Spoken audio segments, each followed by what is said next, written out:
Seahawks not practicing?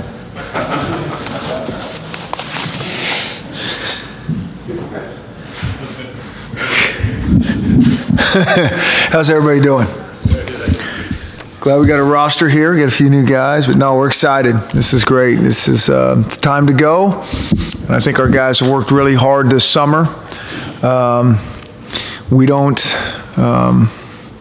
it's interesting talking about some of the guys and some of our new guys, and we don't know until we get out there tomorrow and start really going with them. You know, they've trained hard with our strength coaches and they've done stuff on their own, but we haven't got a chance to be around these guys. Certainly our team since spring ball, and then the new guys that are joining us. We haven't really been around in football at all in terms of what they physically can do. So be really exciting to get back out there.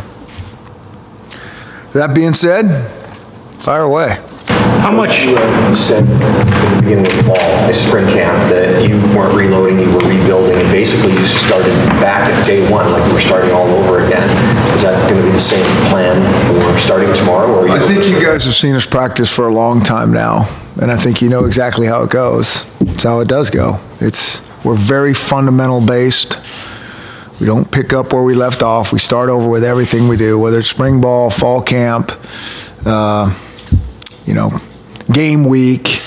We start from the start. So, new phase of the season, fall camp. We treat that as one unique phase, and away we go. Is there anything of significance at all that's changed over the last few years for you, or you've been kind of sticking to the plan pretty much as far as the structure of the practices? Yeah. You've got one day off in 13 days here in the next. That's pretty common for the last few years now. Yeah, well, I think it's always evolving. It certainly is taking away two-a-day practices, which we really have not done a lot of, but we did do a couple things that we considered a two-a-day because we had a ball out there. But it's, the fact that you can come in earlier, the fact you don't have two-a-days, the fact that, just how the game has changed in terms of contact, keeping guys healthy and fresh and all those things. So it's changed significantly, but we always have a really strong plan that we believe in, that we're continually sticking to, but we're always tweaking and eyes on it and trying to figure out how to make it better. Chris, there's a number of scholarship guys over here this spring that aren't on this roster, like Trevor Walker and Brandon Lewis, Little, Tony Rodriguez. What's their status? Yeah, so Brandon Lewis and Nick Little have medicaled. Okay, both those guys will be. Brandon's working with us in our recruiting. He's been awesome, and then Nick Little, I think, is going to work with our administration, so they'll still be involved and do some things with us. Tony Rodriguez, Tony's got a family, so Tony finished up his school and Tony graduated, so he decided to do that this summer. And Trevor Walker transferred to, I think he's at Texas Tech. Thought his opportunities would be better there. Yeah. During this period of time, how much communication is there, if any, between the position coaches and especially some of the younger players who are at home, they're working out and all that? How much communication is there between your staff and these players? Well, yeah, I mean, there's a lot. I mean, our players are here for the most part. Our coaches aren't. A lot of times they're away here this month of July. But we are in for a week, and the coaches are back and forth, and there's a lot of communication going on there. It's we just don't get a chance to, watch them do football. But we're around them, and I mean, that's part of the beauty of the job, is to be around them as much as we can. Lewis is a kid that you recruited at Boise State, and you kind of stuck with him through all of his injury history that he had in high school. Just talk about what made him a kid that you want to always just keep in the program, and now that he's helping with recruiting, just talk about how special he is and what that relationship has been like.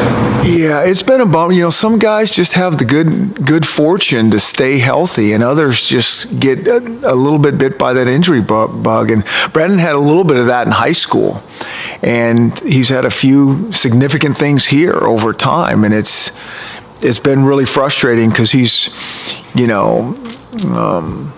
mentally really what we want. He's very passionate. He's a smart guy. He's a really good student. All those type of things. It just some guys just don't hold up. And so for us to be able to keep him around,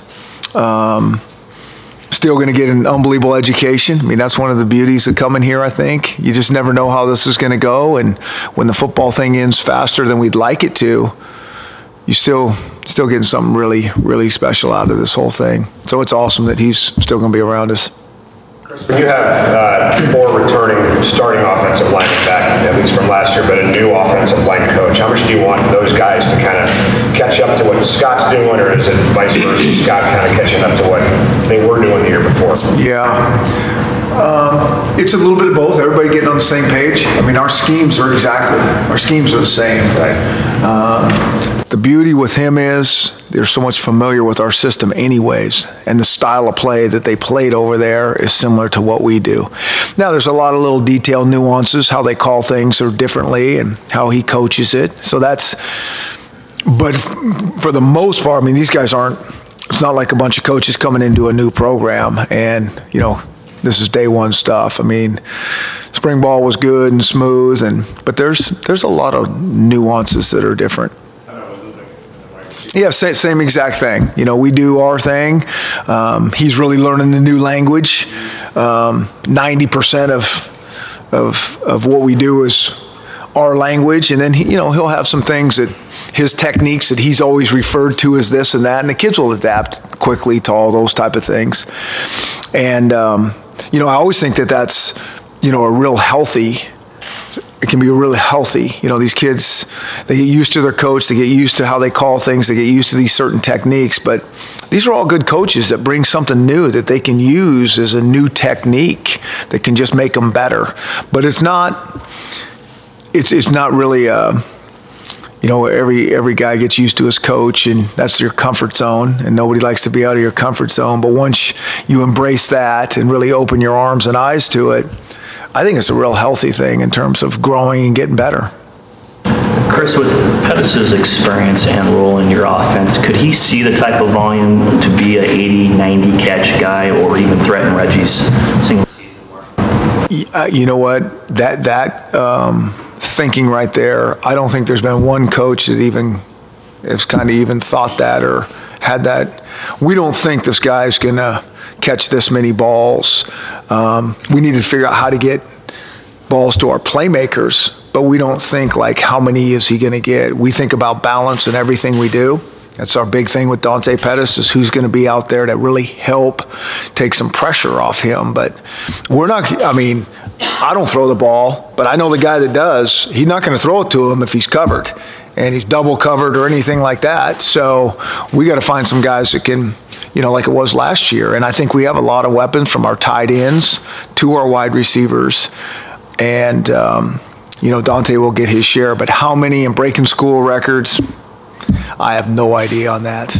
KJ Young and Braden Lanius are big, tall receivers, and with John Ross gone, where do they kind of fit now? Because I know KJ came in late last year and they had to work in. Where does he stand? Maybe Braden, kind of where is he at in the program? No idea. That's really I don't know. Those guys really, they didn't do anything last year. And, KJ was hurt in spring ball, so he didn't get much done there. Braden made some strides there, but this thing's going to go fast, and guys have to come out tomorrow competing because roles get set quickly. We kind of, from talking to our strength coaches, who had a great summer, who didn't, but guys got to come out tomorrow competing and we're always evaluating, but things eventually, that seating chart has to go to a depth chart, and it goes fast. Most about John Ross.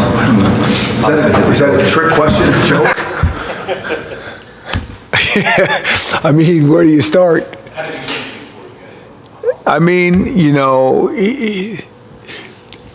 When you got two really good players on the edges, that changes things, And everybody would pay really close attention to John, and he still could make plays.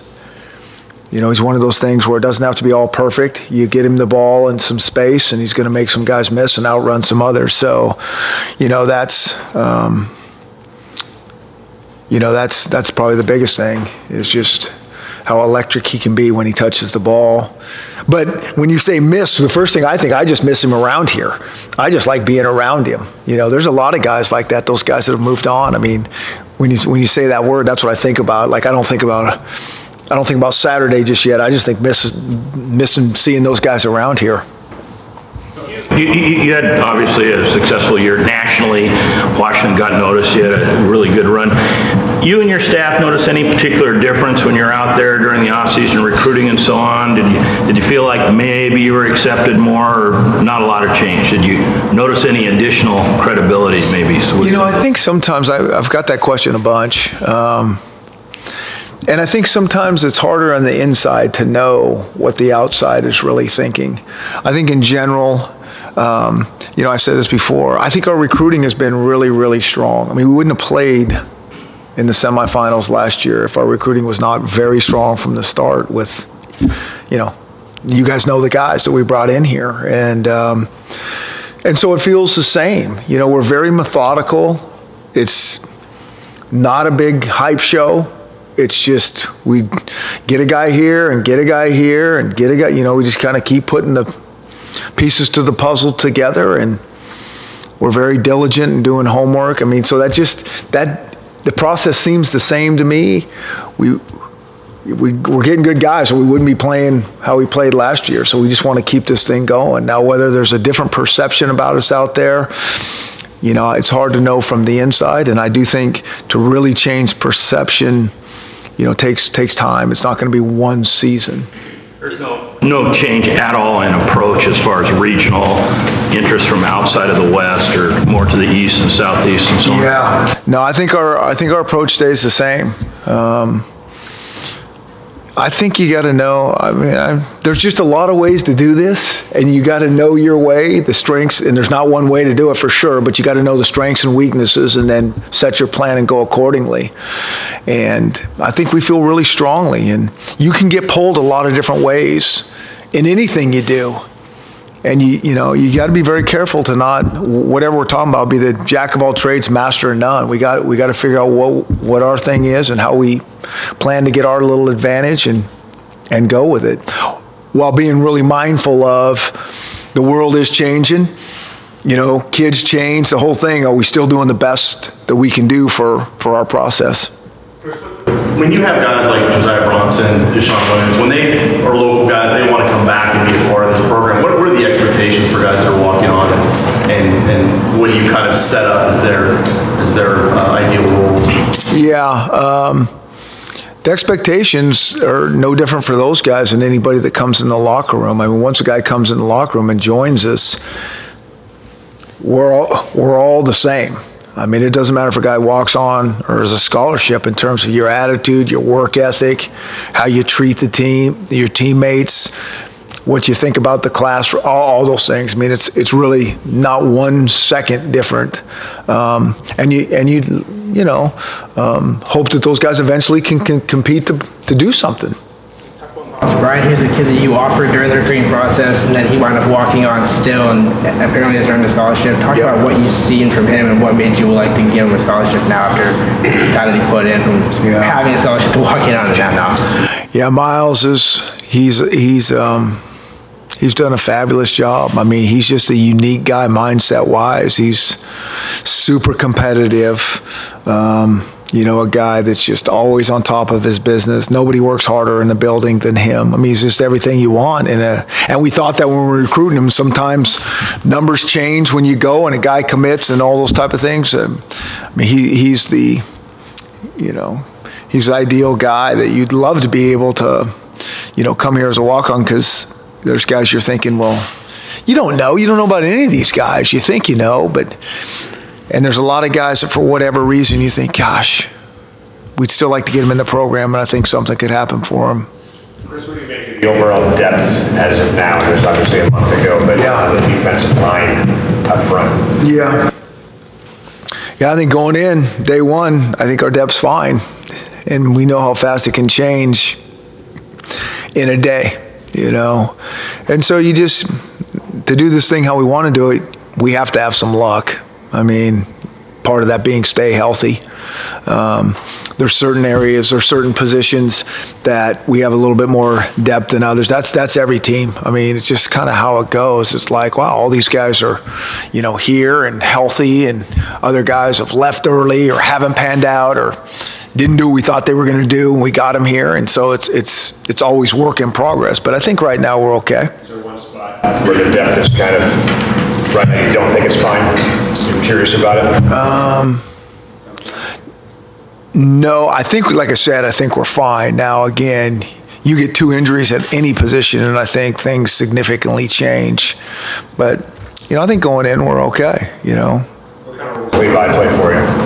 Excited about Levi, for sure. I mean, he was a guy that I think really showed up as a redshirt. Now, again, we're talking about redshirt, and it's easier to read those scout cards, but he did a great job in the fall, and he had a really good spring practice, and you can tell he's got some very good ability. But he's an awesome kid, really sharp, and anxious to see what he gets going here in fall camp.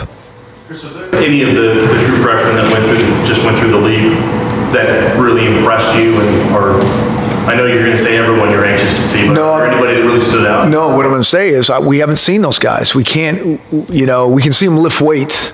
We don't see them do any football stuff. We really don't. Talking about any of the things like their awards, their stars, all those different things. Stars?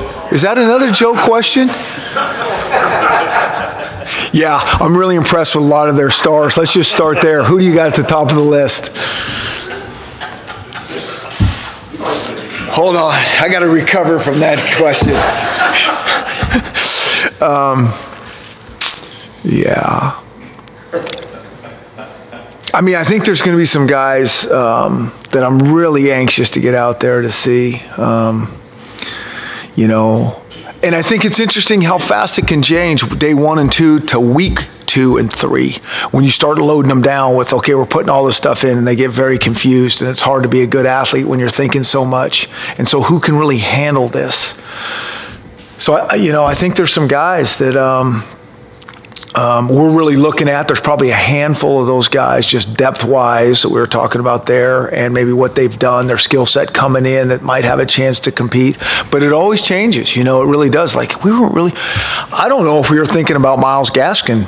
I know we weren't a few years ago going, hey, we really got to think we got to play this guy. And then all of a sudden it's like, we probably got to play this guy. And so I think that's why it's like kind of an exciting time for us to go out there. When you look at the new guys coming in, you haven't seen them on the field yet. Is these next 2 weeks kind of a prime time, barring injuries and so on, when you look at positions? You obviously got some guys who have a skill set that may apply to more than one position.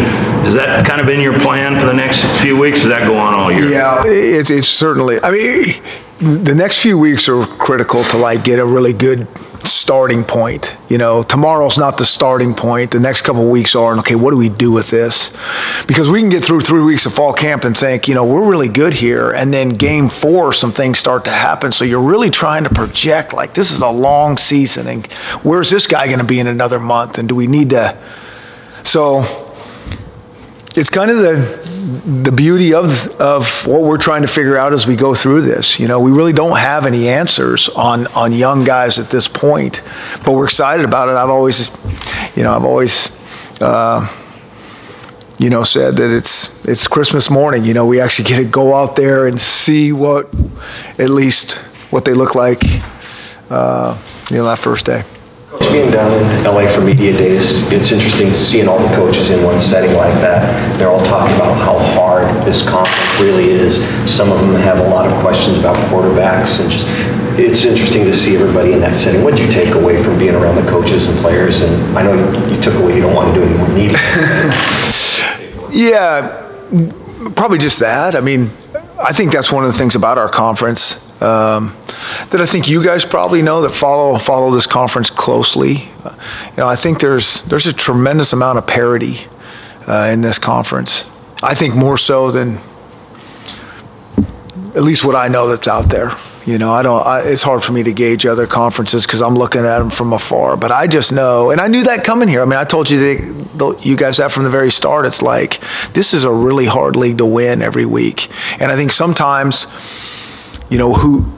who the experts predict to win on a given Saturday, and that doesn't happen. Like, how did that happen?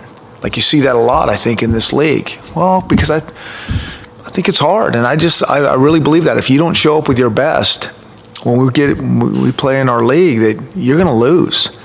I feel that all the time, and I don't know if people. And so I think that can hurt the national perception sometimes. Like if you have those 4 or 5 teams that are like clearly like better, and I don't feel that here. Coach, you got everybody's coming in tomorrow. What do you see and what do you want to see from the players who have been here 3 or 4 years in the development of how they approach camp? Well, I think that's the beauty of those guys being here 3 or 4 years. They really know, how we practice. The intent, focus that they bring to practice, and that they show the newer guys like, they don't even have to say much. They just do it by example. And that makes it a lot easier when you've had guys doing this for a while. They're really dialed into your way of practicing and competing. And then it takes a minute to get those guys to see that it's easy to do day 1 and day 2 and week 1. It's hard to, do it really good for a month. And then the next month, that's when you get the guys and the teams that are special. Who's your best edge rusher? No idea. Yeah, I really don't know that. I think that's going to be another interesting, work in progress. You kind of think Benning and Connor, Tevis? Yeah, it's all those guys. All those guys have played a little bit. They've all shown flashes. Every single one of them has to take the next step. You said who's our best edge rushers. I'm thinking who's our best pass rushers. It might be the inside guys right now. I don't know, just because and that's critical. They can shrink the pocket, but it's got to be from the edge as well as inside. If we got really good on the edge and had no push inside, that's going to be a problem as well. So I think that's one of the big things, is how to figure out how to put, it always is, how to put pressure on the passer. Ryan, Coach, looking at the roster, I think the one that surprised me most was looking at Levon Coleman at 235.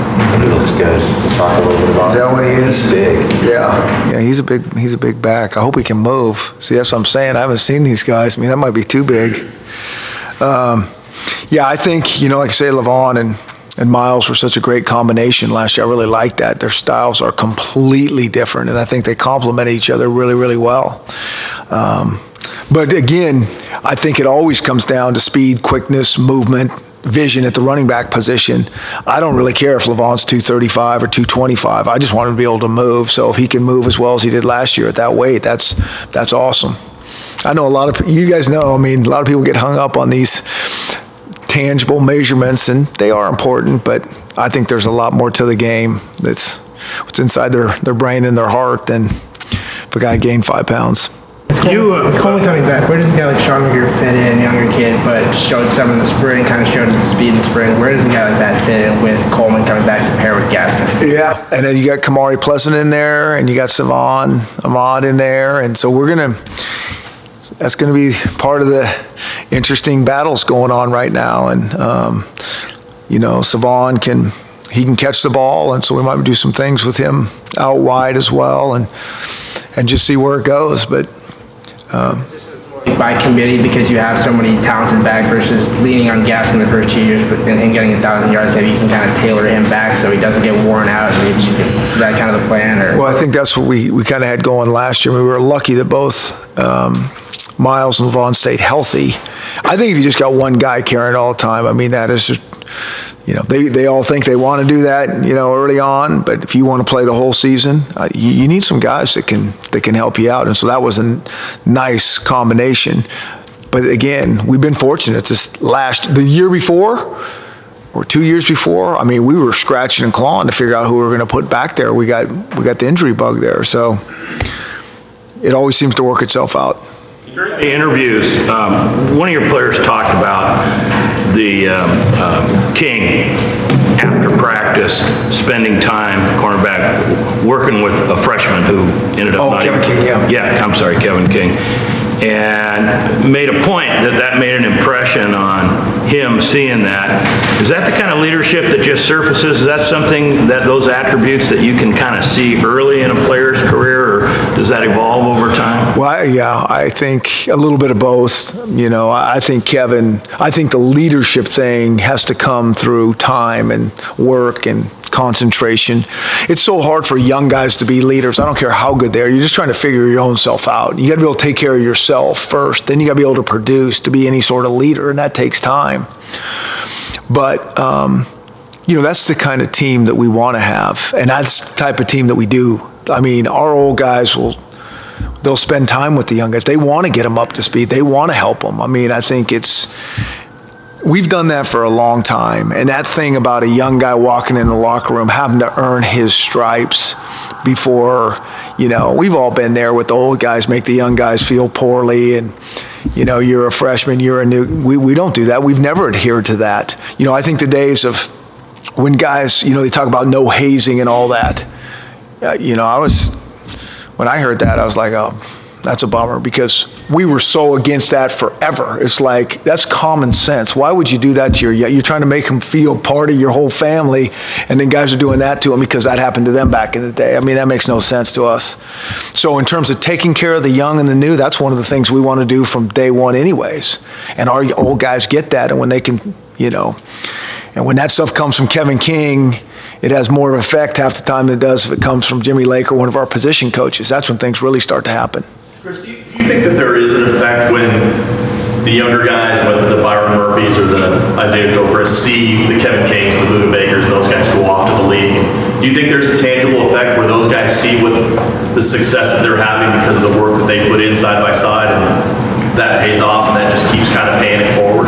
Yeah, there's no question. Yeah, they see it. I mean, they see how hard those guys worked. I mean, what people don't know is, you know, we would practice, and this thing is like, you know, in fall camp, we're here all day and all that, but it just never changed. We would practice during the season, and if they didn't have class, they would be waiting in Jimmy Lake's office to watch practice before the meeting. Like, the meeting would be at night or the meeting would be the next day. They were up there watching the tape already of themselves. I mean, that's what the great ones do. And so those young guys, I mean, they would see that. I mean, there's a reason. Yes, they're physically talented, but as we all say, talent is overrated. And they had, I mean, it was, you know, we've done this long enough that you're like, oh, yeah, you know, I think people think it's a secret magic formula from afar. It's not. It's like this back-breaking work day after day that they just are so intently focused on improvement. And I think the young guys see that. Now, to be able to see it and then go do it, again, it's easy for me to sit here and talk about it. This is another thing, to be that passionate about it and that driven to get that done. Do you allow yourself to throttle down early summer before this all fires up again? What do you do for fun? Yeah, I think it's really important to stay balanced because, you know, I always say this thing, you know, it's a marathon, a little bit with a sprinter's mentality, and there's certain times you got to sprint hard. And in the summertime before we come back, I mean, I think it's really important you force yourself to get away and to gear down, and then we start getting close, and even though you might be on vacation, you start to kind of turn it up. But I think even during the season, it's important to, you know, have some balance in your day, as hard as it is to do that. We were just talking about it again. I mean, it'll catch up with you in the long run if you don't. Can you kind of gloss over your special teams, just kicking, how you handle all that? Yeah. Yeah, so the interesting one there, I think, is Joel Whitford. You know, coming in, he did a nice job in the spring. You know, Tristan's done a lot of that, and he's got that strong leg, so he's always right there. Race Porter's done a nice job, you know, in the punting game, and we have a unique kind of awkward style of punting. And so it'll be interesting to see those guys develop. It's good to get, you know, spring ball under the belt for Joel.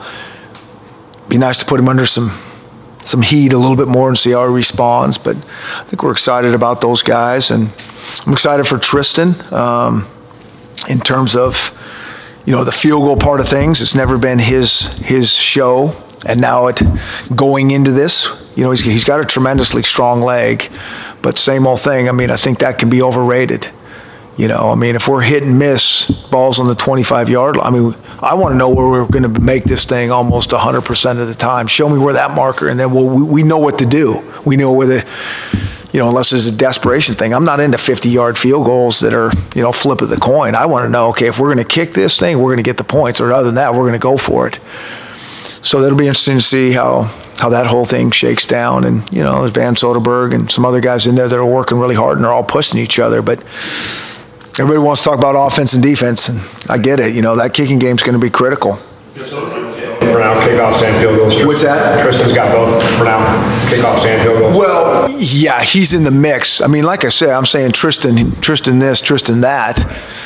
He got to go earn this thing, He hasn't been our field goal guy. He's been our kickoff guy. I know one thing that he really wants to do is get more consistent on our kickoffs. I mean, he's got that powerful leg, like, wow. But we all know this thing's very similar to golf.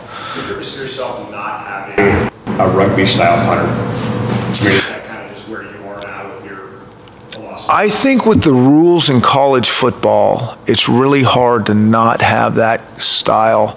Now, there's a couple, and again, it all works. That's what I keep saying. Whatever your philosophy is. I see these guys with the pro-style punting, and they're really good at it. Those guys are accurate. They kick the ball with hank. The best guy that we've seen, the best punter I've seen in a long time, I know is the guy at Utah, but also the Alabama punter. Completely different styles. He kept pinning his back, driving his back. So styles do work, but the fact that you can move it around, you can get guys down, you can get into multiple formations. Sometimes you're kicking there, sometimes you're not. Being a little more multiple sometimes can make that tougher on the return team. In terms of measuring stick, how much motivation did the Alabama game give your team this offseason? I think our guys are always motivated. If we need a team or a game to motivate us more, our guys were not like unmotivated going in there and then that happened. It's like, I think it was like awesome to play against that standard, that level, to see the level of detail that's going to take to execute to win. I think that was really good, but the motivation to this and that. I think our guys are really motivated to play quality, high-level football, and I don't think, we're at that point where it's like now we're really motivated. I've never felt in the last, year and a half or two that those kids haven't been really. This is really important to them. I know that. Has the early signing period, has that altered your recruiting strategy at all? I don't think so. I know not, because again, kind of how we recruit and when a guy commits to us, kind of what that means to us. So we've kind of always been along that philosophy. Most of the guys are ready to, that are committed early are ready to sign early. I think next year will be interesting with the early visits. I think that's a whole new can of worms that no one really knows how that's going to go. How did you find Whitford? What's the story on his? Joel? Down at Santa Barbara City College, and those guys, there's kind of certain pipelines where these punters are coming over to different junior colleges, and so you just, when you're doing your recruiting and your due diligence, if you're in Coach Gregory was all over it. You actually identify guys earlier than that, like from Australia, that can do what you're looking to do. You just kind of wait till they get over here. How does that work? No, I think it's probably more so they're over here and you can see them and all that. All right. Okay.